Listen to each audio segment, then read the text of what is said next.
pure bad timing, bad luck, whatever you want to call it. It has hit Colt Nichols in round 3 of the WSX, and there's no fault on him for anybody for this. It's just things that happen in this sport.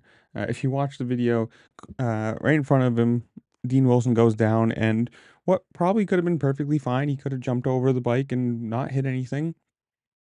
Again, purely bad luck. Wilson's bike just decides front wheel pops up, and that's what he hits. And of course, in a rhythm section like this, head over the bars, and well, you face plant into the face of another jump. You can see it again here slower. Wilson's bike just goes down, the front wheel hits, and just shoots up out of nowhere. I mean, there's nothing you can do about that. There's no reaction. There's nothing you can move, get out of the way for.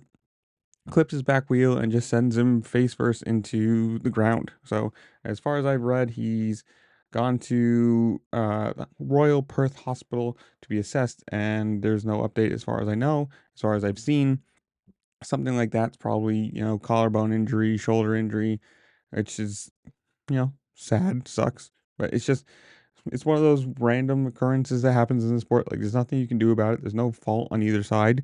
It's a crash that has pure RNG bad luck out of it. But I don't know. You guys tell me. Did you watch WSX? How do you feel about the Freezy over Matt Moss being in a race thing? Whatever it is, comment down below. Tell me what you think. While you're down there, make sure to like, share, subscribe, do all the fun things this platform allows you to do, because it really just helped me out and I appreciate it.